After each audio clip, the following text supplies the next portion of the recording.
तो आज की क्लास में हम डिस्कस करेंगे मल्टीप्लिकेटिव थ्योरम का एक्सटेंशन। कल हमने मल्टीप्लिकेटिव थ्योरम 2 इवेंट्स के लिए देखी थी, है ना। तो आज हम उसे 2 से ज़्यादा यानी 3 इवेंट के लिए देखेंगे और आपके कोर्स में n इवेंट तक की मल्टीप्लिकेटिव थ्योरम है। तो कंडीशनल प्रोबेबिलिटी हमने कल पढ़ी थी, आज बेस थ्योरम देखेंगे जो कि कंडीशनल प्रोबेबिलिटी पे बेस्ड है। चलिए आगे बढ़ते हैं। इस वाले में हिमांशु अगर कोई क्वेश्चन बच जाए तो मुझे बताना, फिर उसको करवाते हैं, ठीक है। Yes sir. बाकी लोग अभी ज्वाइन नहीं हुए हैं तो फिर बाकी लोग अपनी समस्या बताएंगे जब तब देखेंगे। तो कंडीशनल प्रोबेबिलिटी से जुड़ी हुई है मल्टीप्लिकेटिव थ्योरम। क्या थी कंडीशनल प्रोबेबिलिटी? कंडीशनल प्रोबेबिलिटी का मतलब होता है प्रोबेबिलिटी ए गिवन बी, और इसकी डेफिनेशन क्या थी? A intersection B divided by probability of B. Probability of B. Similarly we can write probability of जैसे बी गिवन ए। तो probability A intersection B same रहेगा, नीचे प्रोबेबिलिटी ए हो जाएगा। ठीक है।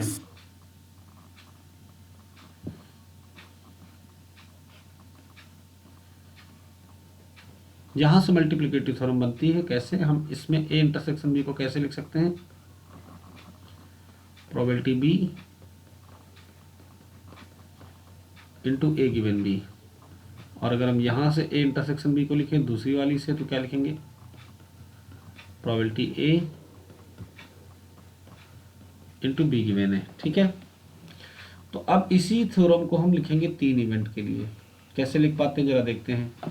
तो 3 इवेंट हमारे पास कौन कौन सी हैं? ए है, बी है और सी है। और हमको लिखना है A intersection B intersection C. तो इसको लिखने के लिए हम इसको पार्ट वाइज लिखेंगे। पहले हम ए को 1 मान लेते हैं और इस पूरे को 1 मान लेते हैं। तो अकॉर्डिंग टू रूल अगर हम ए को बाहर लिखते हैं तो क्या लिखेंगे? प्रोबेबिलिटी ऑफ ए इंटू ये पूरा हमारा बी है यहाँ से यहाँ तक। अगला है बी गिवन है तो हम क्या लिखेंगे? प्रोबेबिलिटी, ये पूरा हमने बी माना है, गिवन ए। दूसरे स्टेप में आते हैं। दूसरे स्टेप में जो ए हमने अलग किया वो अलग रहेगा। अब इसको पकड़ते हैं। इसमें हमारे पास बी इंटरसेक्शन सी है और एक साइड में कंडीशन है। तो बी इंटरसेक्शन बी सी के अगर हम बी को अलग कर लें तो वो अलग हो जाएगा। इसके अलग होने के बाद बचेगा क्या? सी बचेगा। और गिवन में क्या आ जाएगा? चूंकि हमने बी को अलग किया है ये बी आ जाएगा। लेकिन यहाँ पर कंडीशन ए तो पहले से लगी है ना। तो कंडीशन ए जब पहले से लगी है तो वो सब पर पहले से ही लगी रहेगी। अभी हो सकता हो एक बार में समझ में ना आया हो तो हम एक बार और इसको बताते हैं, ठीक है। चलो, तो हम अगर इसको लिखना चाहें मल्टीप्लिकेटिव थ्योरम के फॉर्म में तो सबसे पहले हम क्या करेंगे? एक इवेंट को बाहर कर लेंगे। जिसको हमने बाहर किया उसको कहाँ पे लिखना होता है? कंडीशन में। अब हम इसको बाहर कर चुके हैं लेकिन सॉरी, अभी भी हमारे पास यहाँ पर 2 इवेंट हैं और साथ में एक कंडीशन है। तो कंडीशन अब सब पे रहेगी ये वाली, क्योंकि ये लग चुकी है। तो हम ए को एज इट इज लिखेंगे। अब अगर हम यहाँ से बी को बाहर करते हैं तो जो कंडीशन थी वो इस पे लगी रहेगी। और अगर हम सी को बाहर करते हैं, लास्ट में सी ही बचेगा। जब बी बाहर हो जाता तो लास्ट में सी ही बचेगा।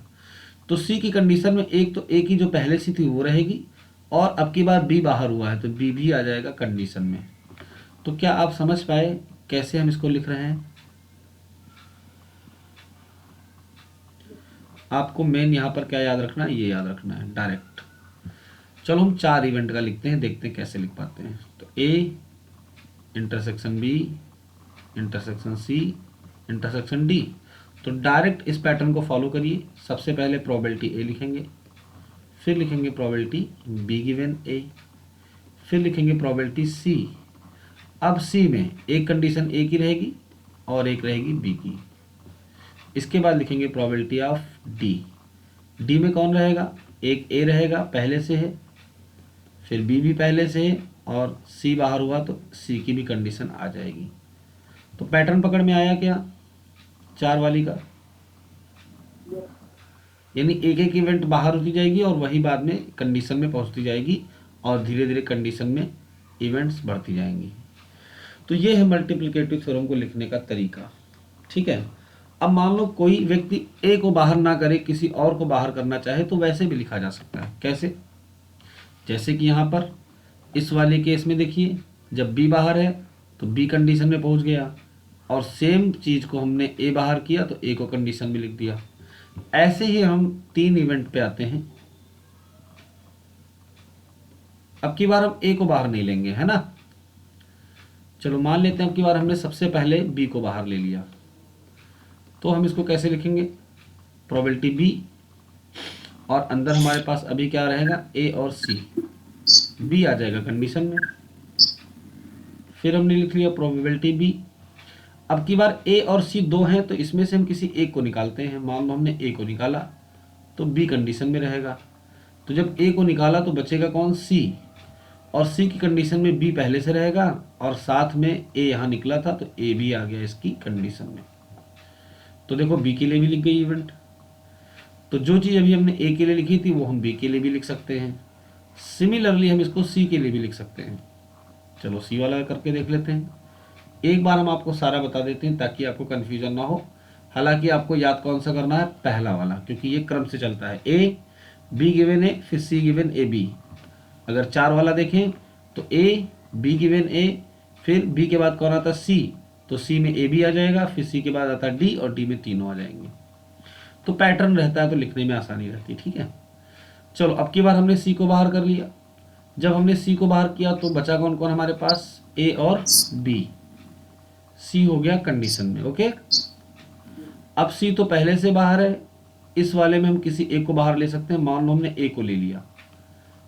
ए को लेते समय याद रखना सी तो कंडीशन में है ही है। जब हमने ए को ले लिया तो बचा क्या? बी, जिसकी कंडीशन में पहले से सी था, और ए बाहर हुआ है तो ए भी तो कंडीशन में आ जाएगा। बन गया फॉर्मूला। तो मल्टीप्लिकेटिव थ्योरम कैसे लिखी जा रही है, आपको क्लियर हुआ? हिमांशु, तुम्हारी आवाज नहीं आ रही है। लीड हटा के बात करिए, आपकी वॉइस नहीं आ रही हिमांशु।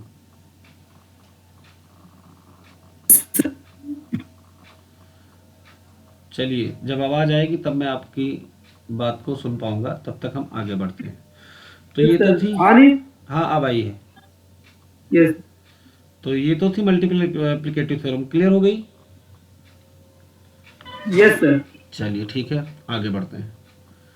तो अब हम आज थ्योरम में बेस थ्योरम का प्रूफ आपको करा देते हैं।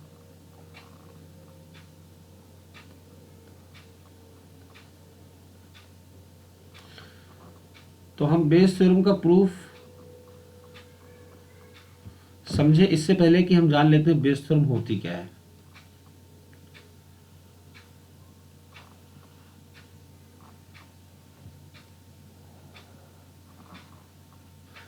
तो बेस थ्योरम को समझने के लिए हम क्या करेंगे?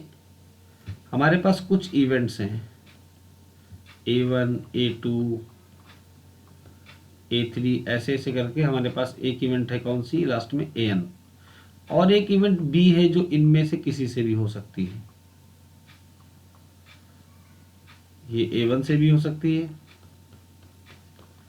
AN से भी हो सकती है, A2 से भी हो सकती है, और A3 से भी हो सकती है।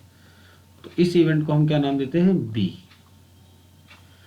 अब इसको हम प्रैक्टिकल लाइफ एग्जाम्पल पे पहले समझते हैं, रियल लाइफ एग्जाम्पल पे समझते हैं कि ये इवेंट बी कौन सी है, A1 A2 AN कौन से हैं, और कैसे बी सब में से हो सकती है। फिर हमको करना क्या होता है हम ये देखते हैं। इस पूरे को हम कहते हैं सैंपल स्पेस, यानी जिसमें कि सब कुछ होता है, ऑल पॉसिबल आउटकम्स। चलो पहले एग्जाम्पल देखो बेस थ्योरम का, फिर हम बेस थ्योरम के प्रूफ पे आते हैं। तो एग्जाम्पल में हम एक कॉलेज ले लेते हैं, और इस कॉलेज में बच्चे पढ़ने आ रहे हैं हर तरफ से। जैसे ये ईस्ट से पढ़ने वाले बच्चे हो गए, वेस्ट से पढ़ने वाले बच्चे हो गए, और ये नॉर्थ से पढ़ने वाले बच्चे हो गए। तो ईस्ट वेस्ट नॉर्थ के बच्चे इस कॉलेज में पढ़ने के लिए आते हैं। अब हमने क्या किया, इनको मान लिया कि A1 जो है वो ईस्ट से आने वाले बच्चे हैं, A2 ये नॉर्थ से आने वाले बच्चे हैं, और A3 हैं ये वेस्ट से आने वाले बच्चे हैं। ठीक है। अब इनमें से कोई एक इवेंट बी जो कि हो चुकी है, मान लेते हैं बी इवेंट को वियरिंग अ टाई।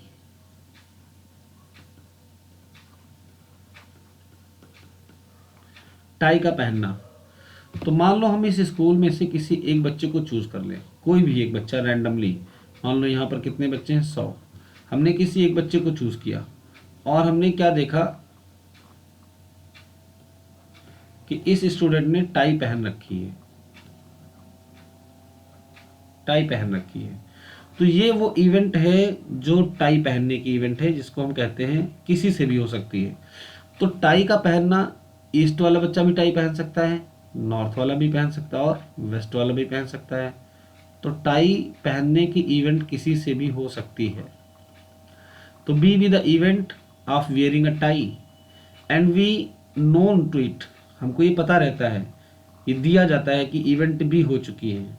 अब हम ये जानना चाहते हैं कि जिस लड़के को हमने सेलेक्ट किया था और उसने टाई पहन रखी थी, वो लड़का ईस्ट से आया होगा, इसकी क्या प्रोबेबिलिटी है। इसको रिप्रेजेंट कैसे करते हैं, प्रोबेबिलिटी ऑफ ईस्ट, ईस्ट को हमने A1 माना है। गिवन बी का मतलब हमको ये पता है कि उसने टाई पहन रखी है, वो A1 से आएगा, इसकी प्रोबेबिलिटी क्या है। तो बेस ने इस तरह के सवालों को करने के लिए एक फार्मूला बनाया, जनरलाइज फार्मूला। इसको इस तरह से लिखा गया है, probability of A1 into probability of B given A1, और नीचे लिखा गया summation I going from 1 to n probability of AI into probability of be given AI। अभी हम एक एग्जांपल और समझाते हैं, तब आपको और क्लियर होगा। तो ये फार्मूला है बेस थ्योरम का, जिसको हम अप्लाई करेंगे आगे के क्वेश्चन में, जब जब बेस थ्योरम हमको करनी होगी। अब दूसरा एग्जांपल लेते हैं। एग्जांपल नंबर 1 तो हमने समझा बेस थ्योरम को थोड़ा सा। दूसरा एग्जांपल, मान लेते हैं हमारे पास एक फैक्ट्री है। इस फैक्ट्री में 3 मशीनें लगी, M1, M2, M3। ये तीनों मशीनें क्या बनाती हैं, नट बोल्ट्स। मान लो इनके द्वारा बनाए गए नट बोल्ट यहाँ पर रखे हुए हैं। किसी ने यहाँ से एक नट बोल्ट को रैंडमली चूज कर लिया और उसकी जांच करवाई, चेक करवाया, और पाया गया कि वो नट बोल्ट क्या निकला, डिफेक्टिव। अब ये हो गई इवेंट हमारी बी। अब बताओ, डिफेक्टिव नट बोल्ट क्या मशीन M1 से ही आएगा, M2 से भी आ सकता है, M3 से भी आ सकता है। यानी ये event B M1, M2, M3 किसी से भी हो सकती है। मान लीजिए M1 के नट बोल्ट हैं, ये आपके M3 के नट बोल्ट हैं, और इधर है M2 के नट बोल्ट। तो इवेंट भी M1 से भी हो सकती है, M2 से भी हो सकती है और M3 से भी हो सकती है। तो event B is the getting a defective nut bolt from any of the machine. अब ये डिफेक्टिव नट बोल्ट मशीन 2 से आया है, इसकी प्रोबेबिलिटी क्या होगी। तो हम इसको कैसे रिप्रेजेंट करते हैं, probability of machine M2 when B is defective nut bolt. यानी एक नट बोल्ट डिफेक्टिव है, वो M2 से आएगा, इसकी प्रोबेबिलिटी क्या होगी। तो हम इसको कैसे लिख सकते हैं, बेस थ्योरम के according probability M2 into probability B given M2 upon में समेशन आएगा, टोटल कितनी मशीन है, 3। तो I is equal to 1 to 3 probability of MI into probability of B given MI।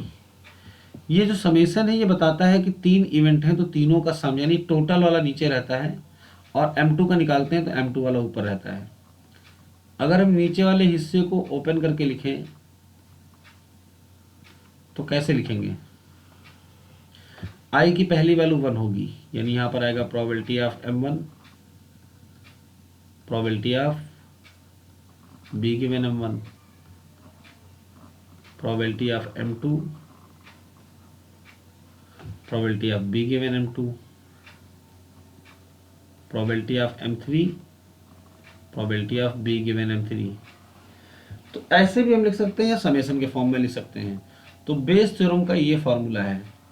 अब हम इस फार्मूले को जनरलाइज करने जा रहे हैं। 2 एग्जाम्पल आपने देखे, अभी आगे और भी एग्जाम्पल्स देखेंगे, ठीक है। तो जनरलाइज करने के लिए हम टोटल कितनी इवेंट्स ले लेंगे, n इवेंट्स। ये हमने A1 ले लिया, ये A2 हो गया, ये A3 हो गया, और इसी तरीके से यहाँ पर एक इवेंट क्या होगी, AN। ठीक है। एक इवेंट B है, वो किसी से भी हो सकती है, A1 से भी, A2 से भी, A3 से भी, dot dot dot dot AN से भी। ये इवेंट B है। हिमांशु, आपको मेरी आवाज़ मिल रही है? Yes sir. ठीक है। अब ये इवेंट बी जो है, इसके बारे में हमको पता रहता है कि ये हो चुकी है, और ये किससे हुई है, तो कोई भी मशीन हो सकती है, तो किसी भी मशीन के लिए हम उसको लिख देते हैं AK। तो हम जानना चाहते हैं प्रोबेबिलिटी AK गिवन बी, यानी कि this event B happened from machine K, kth machine से हुई है, kth वाले से हुआ है। तो इसका फार्मूला क्या होता है, probability of AK into probability of be given AK divide में क्या होगा, summation I going from 1 to n probability of AI into probability of B given AI। ये है हमारा बेस थ्योरम का फार्मूला। धीरे धीरे आगे चलकर हमको ये फार्मूला याद हो जाएगा। हम इतने क्वेश्चंस लगाएंगे कि फार्मूला हमको रटने की जरूरत नहीं पड़ेगी। तो बेस थ्योरम का फार्मूला समझ में आया और कॉन्सेप्ट समझ में आया कैसे हो रहा है? Yes sir. चलो आगे सवालों के साथ हमको और एग्जांपल्स भी मिलेंगे। अब हम आते हैं इसके प्रूफ पे। हम इसको प्रूफ कैसे करें? तो प्रूफ करने के लिए हम एक काम करते हैं, एक तो इस फिगर का यूज करेंगे। हम इस वाली थ्योरम का LHS ले लेते हैं और इसको हम क्या लिखेंगे, probability AK given B। Conditional probability हमने पढ़ा है, कंडीशनल प्रोबेबिलिटी के अकॉर्डिंग हम इसको क्या लिखेंगे, AK intersection B divided by probability of B।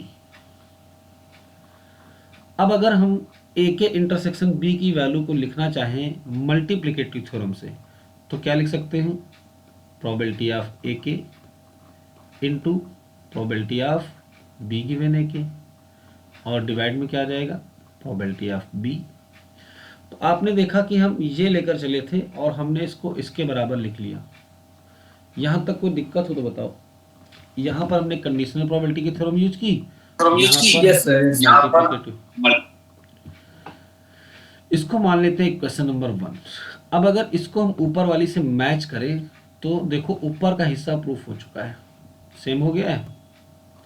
नीचे वाला प्रोबेबिलिटी भी हमको इसके बराबर लाना है। कैसे आएगा जरा देखते हैं।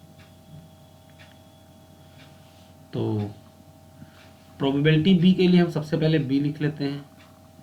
अगर हम सैंपल स्पेस का इंटरसेक्शन किससे ले लें, B से, तो हमको B मिलेगा। इसके लिए आप डायग्राम देख लीजिए। डायग्राम में देखो ये पूरा सैंपल स्पेस है, और इसका अगर हम B से इंटरसेक्शन लेंगे तो हमको B ही तो मिलेगा। जो छोटा होता है वही तो इंटरसेक्शन में आता है, क्यों? सैंपल स्पेस पूरा है, यस सर। इंटरसेक्शन सर जो कॉमन कॉमन। तो ये फिगर में यहाँ पर है S मतलब पूरा, और ये है B, तो कॉमन हिस्सा कौन सा होगा, ये सर B। तो B होगा। B आ गया इंटरसेक्शन में, ठीक है। अब S क्या है, S का मतलब ये A1 A2 dot dot AN का अगर हम यूनियन ले लें तो हमको S मिल जाएगा, A1 यूनियन A2, क्योंकि A1 A2 AN से ही मिलके तो S बना था। तो कोई दिक्कत यहाँ तक? No sir. चलिए अब हम लोग डिस्ट्रीब्यूटिव लॉ लगाएंगे। डिस्ट्रीब्यूटिव लॉ क्या होता है, वितरण नियम हिंदी में कहते हैं इसको। जैसे लिखा हुआ है 2 इंटू 3 और बाहर लिखा हुआ है, यहाँ प्लस कर लो 2 + 3, और यहाँ पर लिखा हुआ है 4। तो हमारा काम क्या है, 4 को हम डिस्ट्रीब्यूट कर देंगे किस पे, 2 पर और 3 पर, और हमारा रिजल्ट आ जाएगा। यही सेम काम हमको करना है, प्लस को यूनियन लेकर और इसको इंटरसेक्शन लेकर। तो B को अगर हम डिस्ट्रीब्यूट करेंगे तो सबसे पहले B किस पे डिस्ट्रीब्यूट होगा, A1 पे, फिर B किस पे डिस्ट्रीब्यूट होगा, A2 पे, और लास्ट में AN पे। ये यूनियन जो बीच में लगे थे ये एज इट इज लगे रहेंगे। यहाँ तक कोई दिक्कत? No sir. अब मल्टीप्लिकेटिव थ्योरम लगाएंगे तो क्या लिखेंगे हम इसको? Probability A1 into probability B given A1 लिख सकते हैं। लेकिन मल्टीप्लिकेटिव थ्योरम के पहले हम ये देखेंगे कि ये इवेंट और ये इवेंट क्या आपस में म्यूचुअली एक्सक्लूसिव है। म्यूचुअली एक्सक्लूसिव का मतलब इनके बीच में कुछ भी कॉमन ना होना। तो अगर हम A1 को देखें तो ये हमारी A1 है, ये हमारा A2 है, ये हमारा A3 है और डॉट डॉट डॉट इधर हमारा है AN, और इसी में इवेंट भी कहीं होती है।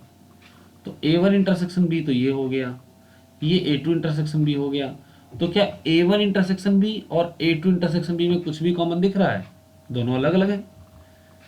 सिमिलरली ये A3 इंटरसेक्शन B हो गया और ये AN इंटरसेक्शन B हो गया। तो ये A1 intersection B, A2 intersection B और AN इंटरसेक्शन B ये सारी की सारी कैसी हैं? Mutually exclusive. इसलिए अगर हम इसलिए प्रोबेबिलिटी ऑपरेट करेंगे तो यूनियन किस में ब्रेक हो जाएगा बताओ? सर प्रोडक्ट में। प्रोडक्ट में नहीं बेटा, जब इंडिपेंडेंट होता है तो इंटरसेक्शन प्रोडक्ट में होता है। जब एक्सक्लूसिव, थर्ड एग्जाम याद करो, when event A and B are mutually disjoint then we can write the probability of A union B ये sir probability of A sir उसमें है सर, प्लस में। प्लस में होगा। ठीक है, याद कर लेना है ना। तो ये एक इवेंट आ गई, दूसरी क्या आ गई? A2 intersection B। इसी तरीके से लास्ट क्या आ गई? Probability of AN intersection B। इसको छोटा करना हो तो समेशन के फॉर्म में लिख लो, summation I going from 1 to N probability of AI और इंटरसेक्शन B, AI इंटरसेक्शन B। अब लगाएंगे मल्टीप्लिकेटिव थ्योरम। मल्टीप्लिकेटिव थ्योरम क्या कहती है? इंटरसेक्शन को हम कैसे लिख सकते हैं? अगर हम AI को बाहर निकालते हैं तो क्या आएगा? Probability B given AI। ये किसकी वैल्यू आ गई? B की। और हम इसको उठाकर ऊपर वाली इक्वेशन 1 में सब्स्टिट्यूट कर देते हैं। ऊपर वाली इक्वेशन 1 क्या थी जरा देखो, ये देखिए, इसमें इस B की जगह पे सब्स्टिट्यूशन कर दो और हमारा थ्योरम प्रूफ हो गया। तो थ्योरम का प्रूफ क्लियर हुआ। Yes sir. Probability of A के given B is equal to probability of A के into probability of B given A के, और यहाँ पर B की वैल्यू पुट कर देंगे, summation I is equal to 1 to N probability AI into probability B given AI। और हमने बेस थ्योरम का प्रूफ कर लिया, hence proved. Bayes theorem clear हुई। Yes sir. तो अब आपको होमवर्क में बेस थ्योरम के वो क्वेश्चंस लगाने जो आपको इंटर की बुक में दिए हुए हैं। आज हम बेस थ्योरम के कुछ क्वेश्चंस करते हैं, देखते हैं हम उनको कैसे कर पाते हैं। ठीक है, बेस थ्योरम के क्वेश्चन अलग अलग एग्जाम में भी आए हुए हैं, तो वहां से भी आपको करवाएंगे क्वेश्चन। लेकिन आज पहले हम लोग इधर के कर लेते हैं, फिर वहां पे क्वेश्चन में बुक के और पेपर्स में आए हुए।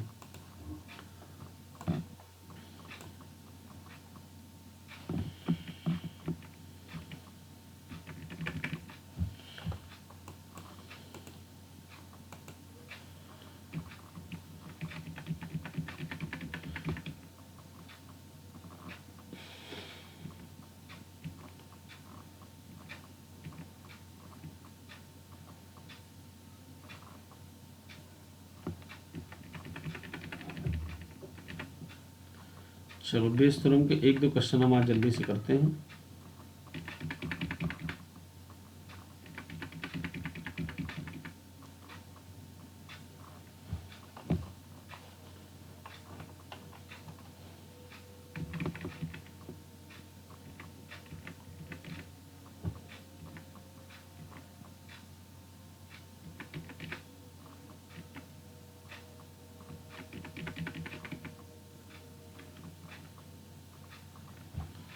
बेस थ्योरम इसके पहले ही है।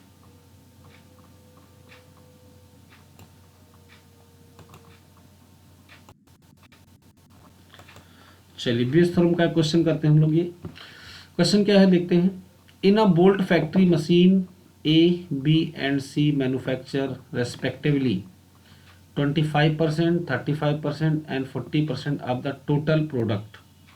यानी मशीन ए बी सी अगर हम तीनों लिख लें तो मशीन ए कितना प्रोडक्ट बना रही है 25%, बी कितना बना रही है 35% और सी कितना बना रही है 40%। ठीक है। आगे दिया है ऑफ देयर आउटपुट, यानी इनका जो भी प्रोडक्ट बन रहा है 5, 4,2% आर डिफेक्टिव, यानी मशीन ए का 5% डिफेक्टिव रहता है, मशीन बी का 4% डिफेक्टिव रहता है और मशीन सी का 2% डिफेक्टिव रहता है। ठीक है। अब कह रहे हैं a bolt is drawn at random from the product and is found to be defective, यानी इनमें से एक बोल्ट निकाला गया, पता नहीं किस मशीन का था, और वो क्या पाया गया डिफेक्टिव। अब पूछ रहे हैं what are the probabilities that it was manufactured by machine A comma B and C, यानी पूछ रहे हैं ए से बनाओ इसकी निकालिए, बी से बनाओ इसकी निकालिए, सी से बनाओ इसकी निकालिए। चलिए देखते हैं कैसे हम इसको कर पाते हैं। तो सबसे पहले हम इवेंट डिफाइन करेंगे। Let A1, A2 and A3 are the machines, ये हमारी तीन मशीनें हैं, चाहे ABC का है चाहे A1, A2, A3 का है। तो अगर हम प्रोबेबिलिटी ऑफ A1 लिखें, यानी A1 का मतलब पहली मशीन कितना परसेंटेज नट बोल्ट बनाती है, तो आएगा 25%, यानी 25/100। अगर हम A2 की प्रोबेबिलिटी लिखें तो कितना आएगा 35/100, और अगर A3 की लिखें तो क्या आएगा 40/100। ठीक है। ये 100 भी हम कैंसिल इसलिए नहीं कर रहे हैं क्योंकि आगे हमको इनका जरूरत पड़ेगा, इसलिए। अब हम एक इवेंट भी डिफाइन कर रहे हैं, ये क्या है डिफेक्टिव नट बोल्ट का पाया जाना। अब हम कैलकुलेट करेंगे कि अगर नट बोल्ट डिफेक्टिव है तो वो मशीन A1 का होगा, इसकी प्रोबेबिलिटी कितनी है। बी गिवन A1 का मतलब the probability of defective nut bolt given machine A1, यानी A1 से आया है, तो हमें ये दिया हुआ है कितना है 5%। अगर हम इस डिफेक्टिव नट बोल्ट को ये जानना चाहें कि A2 से आया है तो ये भी हमें गिवन है कितना 4%। और अगर हम ये जानना चाहें कि ये नट बोल्ट A3 से आया है तो कितना दिया हमें 2%। तो ये तो रहा हमारा डेटा जो हमको गिवन है। यहां तक किसी को कोई दिक्कत? ठीक है।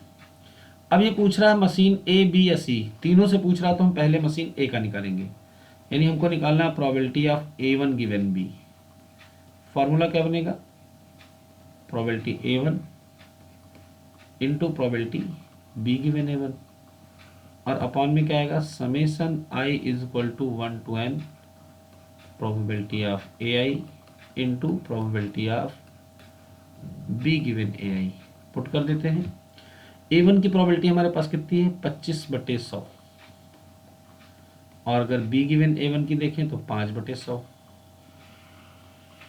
डिवाइड में पहले A1 आएगा तो सेम रहेगा, फिर अगर समेशन रन कराएंगे तो प्लस के बाद A2 आएगा, तो A2 की प्रोबेबिलिटी कितनी है 35/100, और B गिवन A2 हो जाएगा 4/100। सिमिलरली A3 की कितनी है 40/100 इंटू 2/100। अब देखो सबके नीचे 2-2 100 हैं, ये कैंसिल हो जाएगा, ये ऊपर आ जाएगा 125, ये ऊपर आ जाएगा 125 नीचे भी आएगा, और 35 को 4 से मल्टीप्लाई करो जरा कितना हो जाएगा 140, और ये 80 हो जाएगा। बाकी का काम कर लेना, सॉल्व कर लेना, आंसर आ जाएगा। तो समझ में आया बेस थ्योरम से क्वेश्चन कैसे हो रहे हैं हिमांशु? Yes sir. ठीक है। तो अब हम क्या करेंगे बेस थ्योरम के कुछ और क्वेश्चंस करेंगे। तो कल की क्लास में हम आपको बेस थ्योरम के सारे क्वेश्चंस करवाएंगे अलग अलग टाइप के, और फिर बेस थ्योरम आपकी फिनिश हो जाएगी। तो आज की क्लास हिमांशु यहीं तक रखते हैं। आज बेस थ्योरम का आज बेस Okay, sir. आज बेस थ्योरम प्रूफ आपको तैयार कर लेना है। प्रूफ आपको तैयार कर